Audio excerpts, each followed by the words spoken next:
The bride's dress tore at 9:52 a.m., 43 minutes before the ceremony.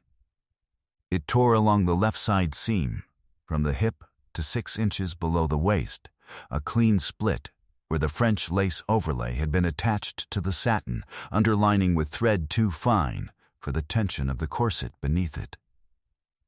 The bridal attendant who was cinching the corset heard it happen, a sound like a whisper being cut off mid-sentence, and when she stepped back to look, the bride in the mirror looked like a woman who had already received the worst news of the day and was deciding whether to remain standing. The venue was the Grand Garden Hall at Labadi Beach Hotel in Accra. The ceremony was at 11 a.m. The groom's family had flown in from London, 14 members on 2 separate flights. The photographer had a second shooter and a drone. There was a live band setting up chairs in the garden and a head table dressed with white roses that had cost, according to the wedding planner who had been on her phone since 6 a.m. without sitting down once, more than the combined monthly salary of everyone currently working the service corridor. The bridal boutique was unreachable, a Saturday, the owner's phone going straight to voicemail. The seamstress contracted for the day had sent a message at 7:14 a.m.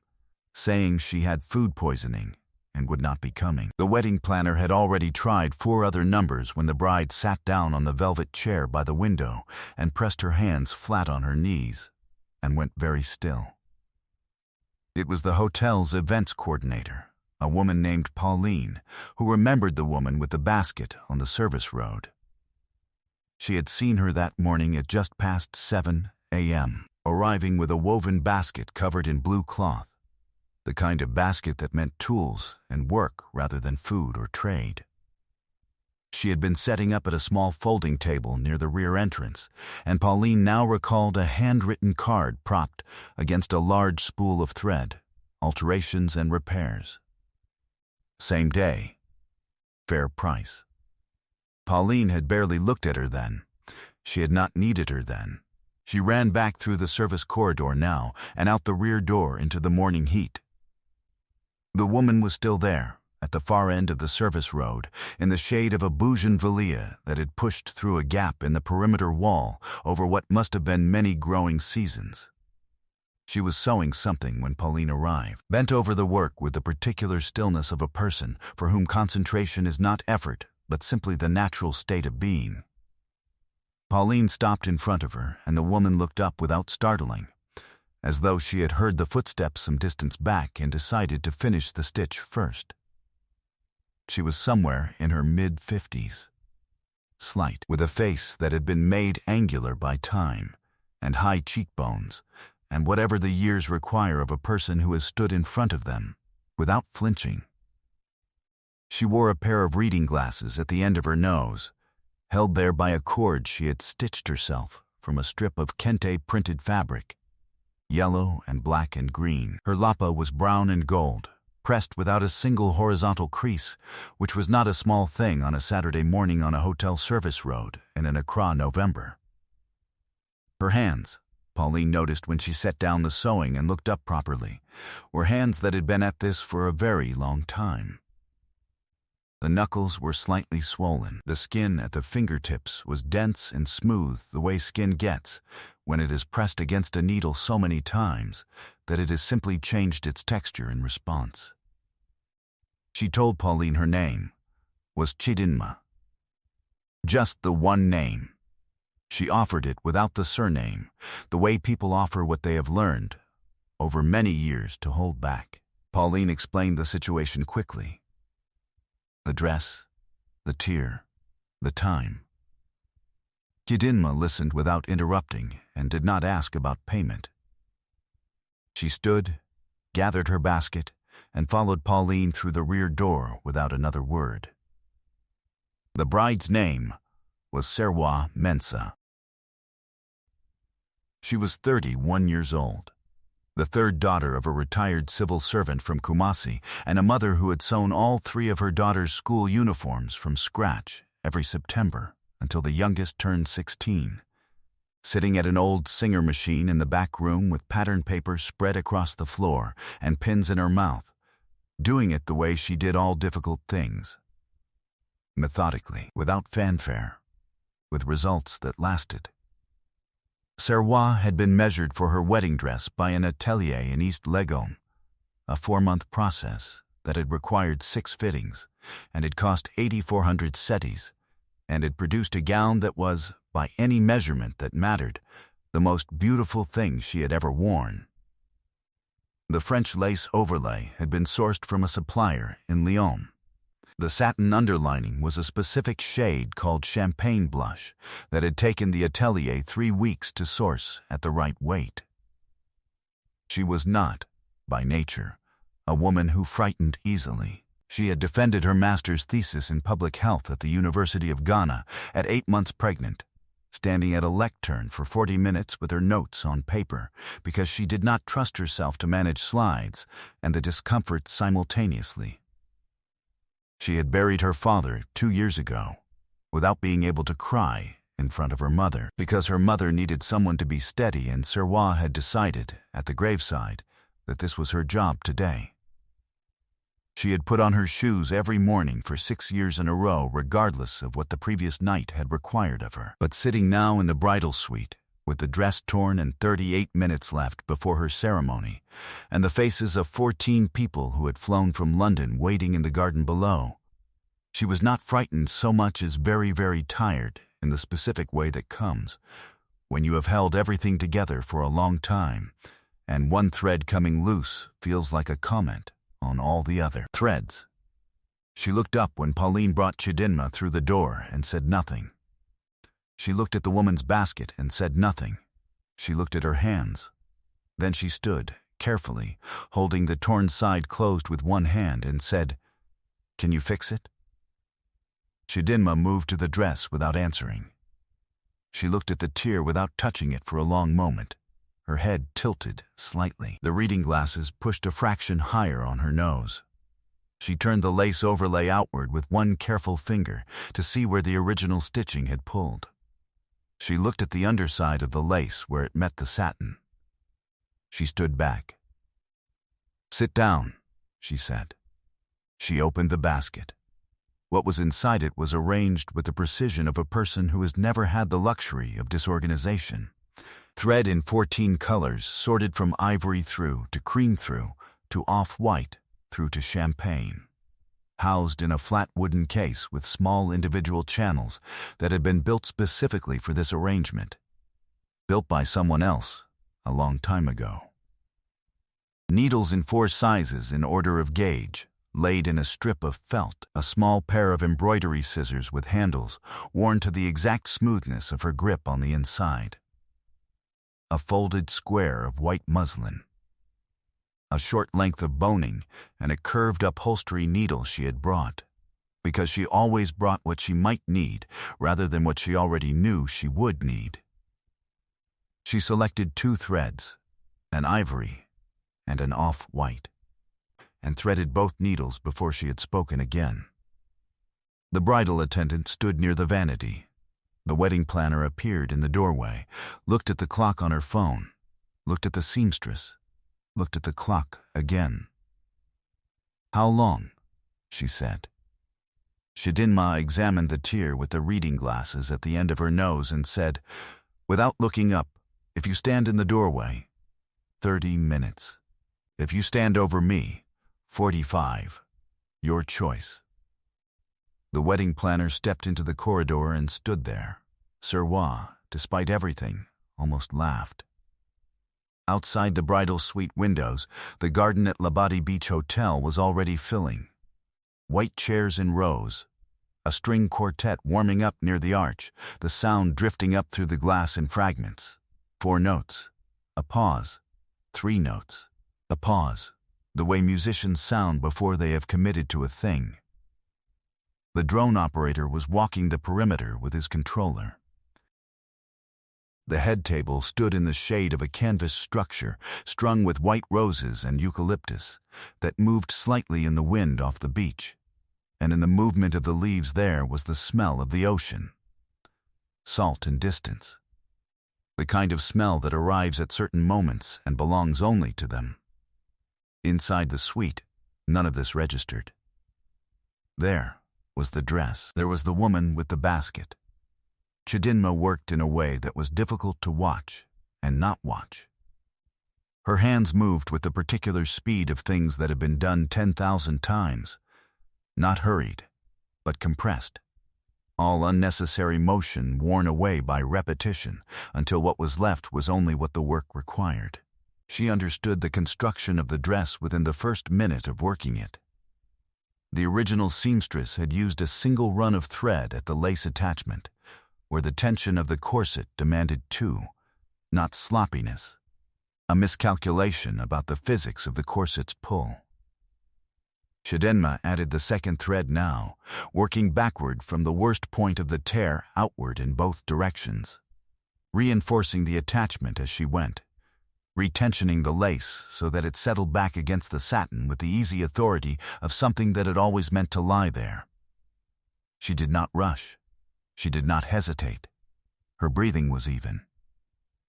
At one point she asked Serwa to stand and turn. She looked at the repaired line from 18 inches and then from 6 inches, and then made a small sound. Not a word, something older than a word, and added 8 stitches at a point near the hip where the tension was not yet right in a way only she could see. Then she sat back and tied off the final thread and took the small embroidery scissors and snipped the tail so close to the fabric it had vanished. The bridal attendant stepped forward. She examined the seam from several angles. "I can't see it," she said. "You're not supposed to," Chidinma said. She began packing her tools back into the basket in the exact order she had removed them. The wedding planner was at the vanity with 200 settees folded in her hand. She held them out. Chidinma looked at the money for a moment that was not long, but was not short either. Then she set the bills on the vanity table beside Serwa's bouquet. "This is for the bride," she said. "A woman should not begin the most important day of her life owing anything to anyone." Serwa said, "Wait." Chidinma had the basket in her hand and was already turning toward the door. She stopped. "What is your name?" "Your full name." A pause. The kind that holds something that has been set down and picked up and set down again many times. "Chidinma and Wosu," she said. The name moved through the room without landing for a few seconds, the way names do when they are familiar in one context and being heard in another.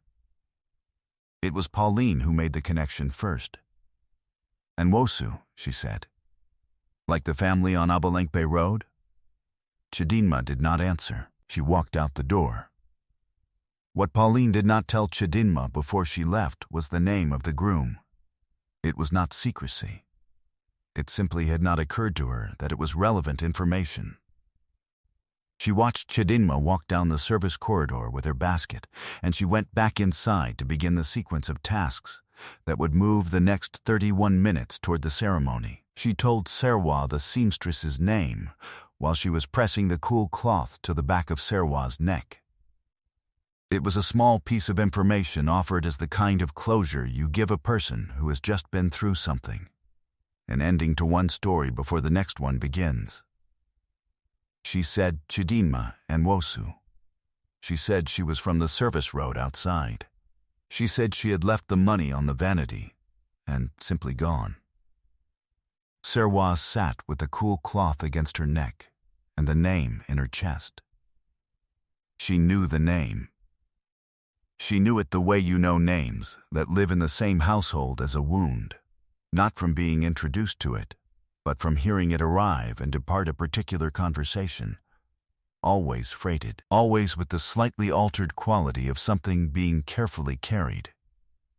She had asked Kolade about it once, in the first year of their relationship, and he had said it was complicated. She had not asked again. She had learned over 3 years the geography of what he did not return to, and she had respected the borders the way she hoped he respected hers.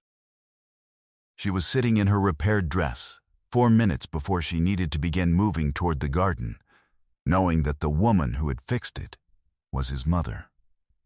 She pressed the cool cloth flat against her neck and breathed the way she had breathed before the thesis defense, and before the graveside, and before every morning she had put her shoes on, regardless of what the night had asked. Then she stood up. She picked up her bouquet. She went to the mirror and looked at herself in the dress that had been torn and was now whole. She walked to the arch. If this story is pressing on something in your chest already, stay with me, because what happens at the reception is something no one in that garden had planned for. The ceremony ran at 11 a.m. As arranged, Serwa walked through the arch of white roses in a dress no one could tell had ever been torn, toward a man named Kolade Nwosu, who had been standing at the altar for 9 minutes already, hands clasped at his front, looking toward the arch with the expression of a man who has told himself to stay composed and has approximately 3 seconds remaining before that instruction expires. He was 38 years old.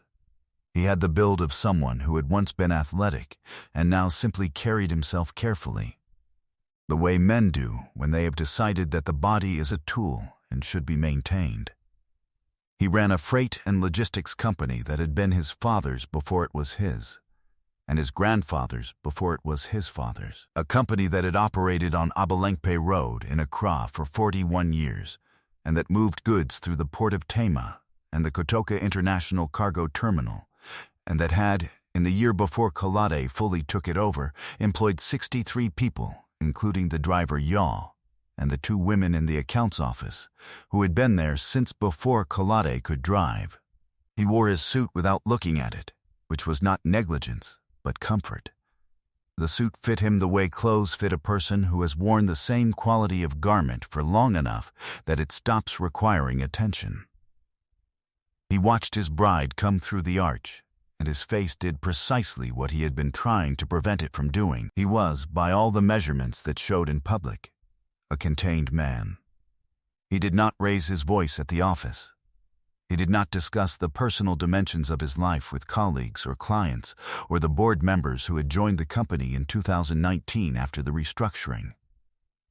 He had learned this from his father, who had run the company the same way, with consistency and without drama. What he had not learned from his father, or had perhaps learned and then forgotten, was something his mother had told him once when he was 9 years old and crying at the kitchen table on Abalengpe Road over something he could no longer remember, and she had pressed her hand over his and moved the pen with him until the letters came right and then said, "What you carry in your hands is your business. What you carry in your chest is between you and God." He had not spoken to his mother in 6 years. The rupture had the shape of most ruptures: money at the beginning, pride in the middle, silence at the end. His father had died in October 2018 and left Kolade, the business, with a specific instruction about his mother. She was to receive a monthly payment of 2,000 cedis, and her name, Chidinma Nwosu, co-establisher, was to remain on the founding documentation. Kolade had honored both for 8 months. Then he had brought in outside investment, restructured the board, and reincorporated the company under a revised charter. The original founding credit on the new documentation read, established 1983, Emmanuel Kolade Nwosu Sr. A copy had arrived at his mother's address by post. She had not called. He had not called. He had told himself that she would come around, and then told himself she was stubborn, and then told himself it was complicated, until telling himself things about it became a habit he no longer noticed he was practicing. In 2020, during the lockdowns, her sewing shop on Osu, a single-room operation she had run for 29 years, beginning with one borrowed machine and a wooden sign her husband had painted, had closed. He had heard this from a cousin. He had sat with it for 4 days and then gone back to work. He did not know she had been on the service road. The wedding planner found him at the reception at 3:44 p.m., 90 minutes into the speeches and the dancing and the enormous effort of being, publicly, the happiest version of himself.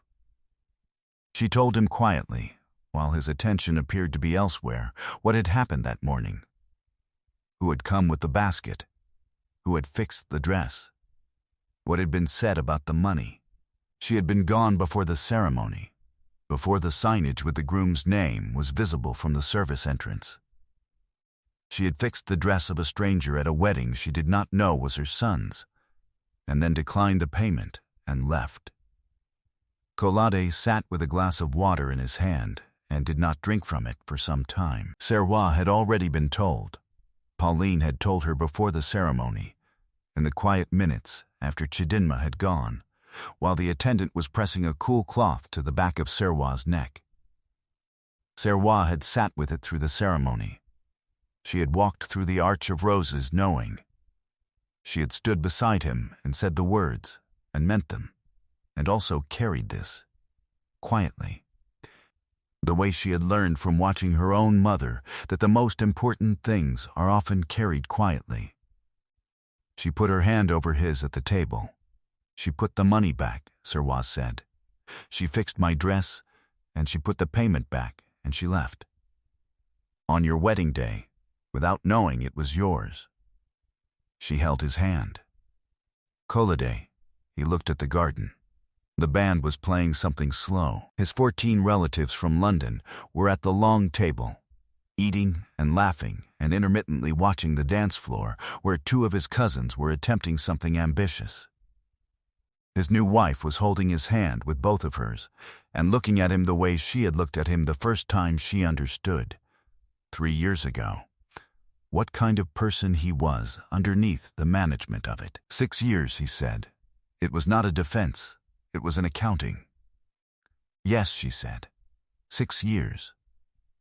Yaw received an address at 4:17 p.m.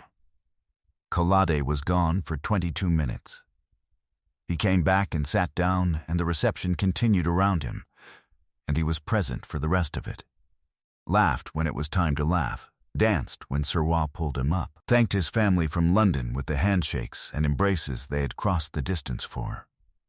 But something had shifted in the set of his shoulders that Serrois could see, and that she thought was the right kind of change. What Chidinma and Wosu came home to that evening, in a 2-room apartment on a side road behind Kwame Nkrumah Circle that she had rented for 350 cedis a month since the Osu shop closed, was her basket on the table and her reading glasses on their kente cord, and the rice she had measured out that morning still in the pot, waiting to be cooked. She set the basket down. She washed her face. She cooked the rice. She was eating when she noticed the white envelope on the floor inside the door. She sat with it for a moment before opening it. Inside was a handwritten note on paper she did not recognize. Cream, good quality, the kind used for stationery rather than for function.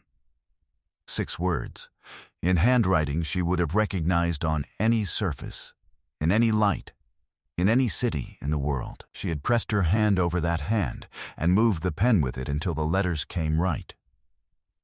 Come for Sunday dinner. Bring nothing. She read it twice. She put it on the table beside the reading glasses. She looked at it for a while. She found a small safety pin in her sewing kit. She always had one.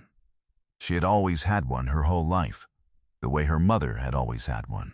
Passed through a buttonhole of whatever garment she was wearing so it would not be lost when it was needed, and she pinned the note to the curtain above the window where the morning light would find it first. Then she sat back down and finished her rice. She did not tell anyone. She was not the kind of woman who told anyone. What you carry in your hands is your business. What you carry in your chest is between you and God. She had said it to a 9-year-old boy at a kitchen table a long time ago, and she had meant it then as instruction, and she meant it now as something closer to grace. What they removed from the founding documents was a name. What could not be removed was the wrist, the fingertip, the ability to look at a tear in French lace from 2 feet away and understand in 30 seconds what had gone wrong and what it would take to make it right.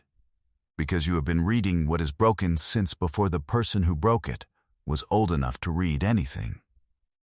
That knowledge does not reincorporate. That knowledge does not restructure. It simply remains in a woven basket covered in blue cloth at a small folding table in the shade of a bougainvillea on a Saturday morning, waiting for whoever needs it next. Some people spend their whole lives building things that have names. Other people spend their whole lives holding things together so that the named things do not fall. The second kind of person rarely ends up on the documents. They end up in service corridors with their tools in good order and their prices fair, returning money that was owed them because the day is too important for someone else to carry a debt. They do not demand recognition. They do not wait to be found. They show up. They fix what is torn. They leave before they can be thanked. And sometimes, not always, not often enough, but sometimes, the door they knocked on without knowing whose door it was turns out to have been the right one all along. You have been the one whose name was taken off. Or you have been the one who took it. The question this story is really asking is not whether it is possible to walk back through 6 years. It is whether, if the person you removed from the record showed up on your wedding day and fixed what was broken and refused to take the payment, you would still need to think about it. Leave your answer in the comments. I want to read what you carry. If the person who gave you your hands, who taught you how to hold a pen, who built something so you would have something to build on, if that person was 3 kilometers away from your most important day, not knowing it was yours, serving a stranger for fair pay and giving even that back, what would the note say? How many words? And how long would it take you to write it? Subscribe for more stories about hidden strength, quiet power, and the people the world overlooks until they change everything. I'll see you in the next one.